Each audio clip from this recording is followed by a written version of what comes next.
Это «Актуальное интервью». Здравствуйте, я Марина Захарова. И, как всегда, мы говорим на важные темы.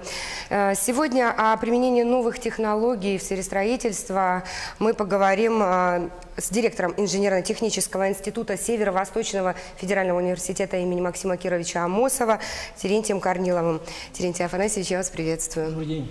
С праздником вас сегодня. Спасибо. С Днем науки. И предлагаю начать наш разговор с инноваций в сфере строительства. Какие новые технологии сейчас применяются в сфере строительства и какими инновациями занимается сейчас институт, возглавляемый вами? Хорошо. Значит, ну, во-первых, в сфере строительства сейчас технологии развиваются быстро. Но надо сказать, что самым, наверное, модным явлением является это внедрение технологий умного дома, когда действительно эксплуатация дома может контролироваться с помощью различной аппаратуры, в том числе онлайн. Да? Второе направление – это, конечно, повышение теплозащиты зданий. Да? Это применение новых теплоизоляционных материалов, значит, новых рекуператорных установок, создание комфортных условий жизни, проживания, точнее, людей в жилых домах и тому подобное. Да? Ну и, конечно, одним из таких, наверное, новомодных во всем мире, наверное, да, это внедрение альтернативных источников энергии. Да. Ну, вот это направление тоже развивается сегодня и в нашей республике. В частности, если касаться нашего института, конечно, мы сегодня занимаемся конкретно прикладными исследованиями. Это в первую очередь области строительного материаловедения, например, да. Это, например, разработка технологий получения пеностекла из сиолита, сунтарского месторождения. Сегодня мы занимаемся, например, опять-таки развитием технологий производства кирпича из саниковского месторождения глины. Значит, переработка отходов занимаемся. Ну и, конечно, сегодня мы плотно занимаемся и конструктивно-технологическими решениями энергоэффективных зданий, как в высотном домостроении, так и малоэтажном домостроении. А вот в связи с нововведениями, которые касаются долевого строительства, как скажутся эти нововведения на бизнесе строительном в регионе у нас? Ну, во-первых, сегодня надо сказать, что действительно в городе Якутске и в принципе республике примерно вводится в эксплуатацию порядка более 600 тысяч квадратных метров. Это всем знакомо, из них половина составляет, значит, многоэтажное домостроение. Да? То есть это полностью строится за счет долевого строительства. Но надо сказать, что с 1 июля 2018 года требования ужесточаются. В первую очередь, конечно, это касается застройщиков.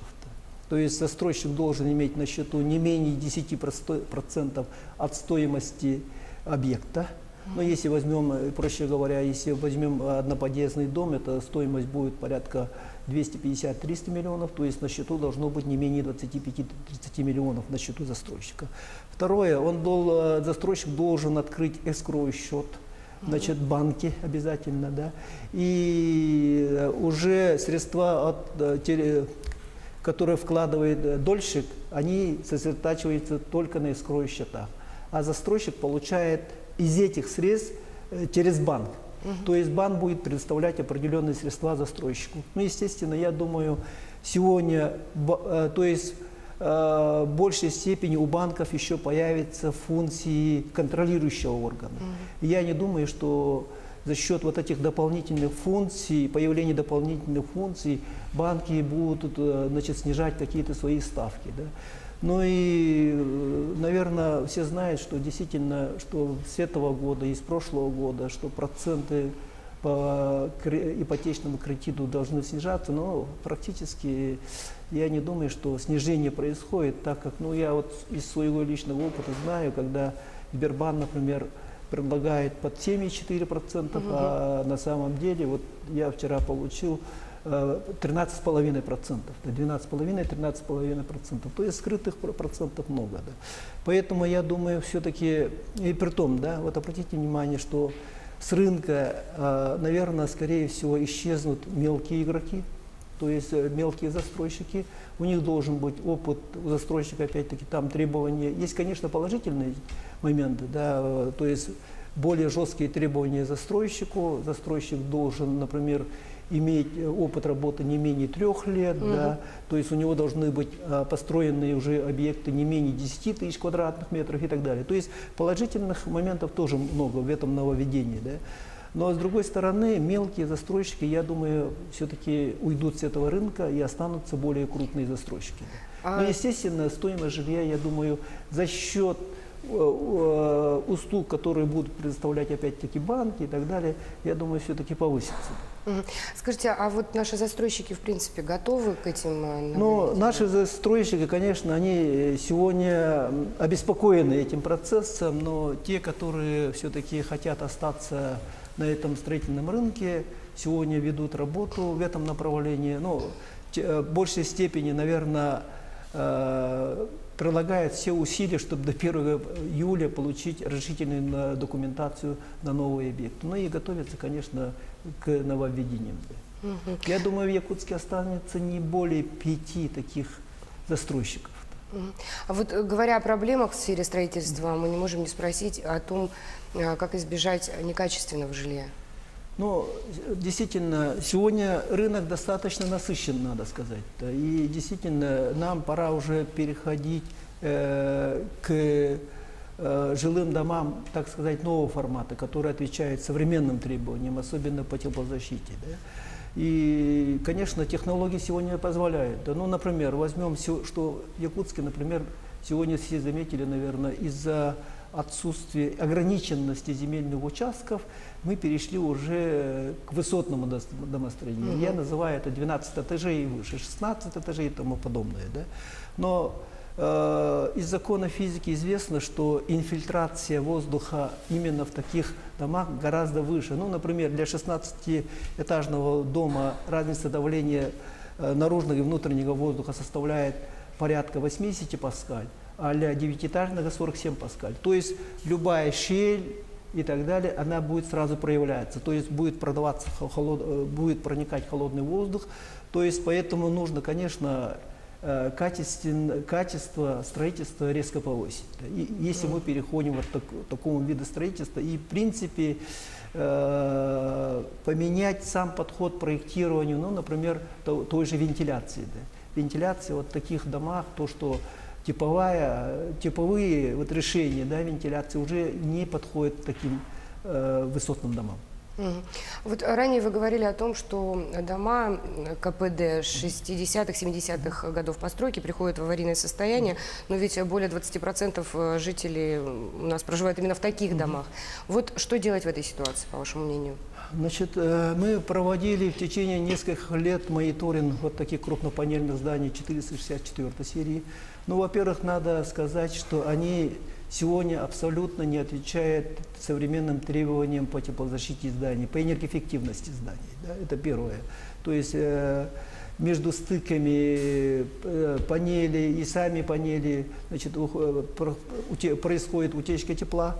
Во-вторых, особенно в плачевном состоянии находятся цокольные этажи. Это, значит, везде засоление, значит, засоленные участки бетонных поверхностей, да, оголение арматуры и так далее. То есть, я думаю, притом, да, вот этот рост дефектов идет арифметической прогрессией. А что делать с этими дефектами? И, конечно, сегодня надо и городу, администрации города Якутска и правительству, наверное, Республики Саха-Якутия принять какие-то определенные решения по этому поводу. То есть провести полную оценку технического состояния и найти какие-то технические решения, усиления или частично даже сноса. Да. Сегодня технологии, значит, восстановления вот таких дефектных конструкций имеются. Это с помощью торкрет установок, например, с помощью полимерных материалов и так далее. То есть в мире такие разработки существуют уже. Терентий Афанасьевич, скажите, пожалуйста, насколько, по вашему мнению, у нас в регионе внедряются вот эти вот инновации, необходимые для строительства качественного жилья? Ну, я думаю, практически продвинутые наши строительные организации сами заинтересованы в внедрении именно новых инноваций, да? Потому что рынок не стоит на месте, качество жизни растет все-таки, да, мы хотим жить в более комфортных условиях, поэтому и застройщики, и проектировщики сегодня стараются, конечно, внедрять новые технологии, да. Но если мы говорим, что лет 10-15 назад мы не знали, что такое трехслойные пластиковые трубы и так далее, да, новые виды радиаторов, значит, теплообменников и тому подобное. Сегодня это уже как принятое уже, да. И сегодня надо, как я говорю, уже перейти более современным. Это тем же рекуператором воздуха, то есть принудительную вентиляцию воздуха сделать, да, внутри помещений, более таким качественной теплоизоляции, да. И я думаю, все-таки надо все эти конструктивные узлы пересматривать, да, чтобы у нас действительно они отвечали нашим северным условиям. А насколько адаптированы вот эти инновации, которые используются в других регионах, к нашим условиям Крайнего Севера? Ну, как показывает опыт, ну, например, возьмем опять-таки систему инженерного обеспечения зданий, да. К сожалению, вот эти, опять-таки, технологии не очень-то подходят к нашим условиям, поэтому приходится их переналаживать, будем говорить, под наши условия. Но если мы возьмем, например, технологии ЛСТК, наверное, многие жители республики уже слышали про проблемы с этими домами, с применением, например, легких стальных тонкостенных конструкций. Первые дома, которые были построены, действительно, это канадская технология. Но если в основном строили там в более умеренном климате, а у нас строительство ведется, расчетная температура ниже минус 45 градусов, конечно, эта технология не очень-то подходит. И мы сегодня нашли конструктивно-технологические решения именно для малоэтажных зданий из ЛСТК, для наших условий. Наверняка вы следите за мировыми технологиями. Вот интересно, какие из них за последнее время вас наиболее поразили, удивили, впечатлили? Ага. Значит, ну, самое главное, самое интересное, что сегодня тенденция мира идет, что люди хотят жить в больших городах. То есть опять приходится волей-неволей строить высотные дома.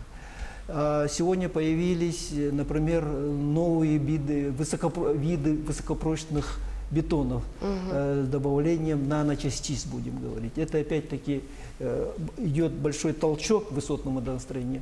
Опять-таки появились наномодифицированные стали высокой прочностью. Терентий Афанасьевич, наше время заканчивается. Благодарю вас за беседу. Нашим телезрителям я напоминаю о том, что у нас в гостях был директор инженерно-технического института Северо-Восточного федерального университета, доктор технических наук Терентий Корнилов. С праздников! Всего доброго! Оставайтесь с нами.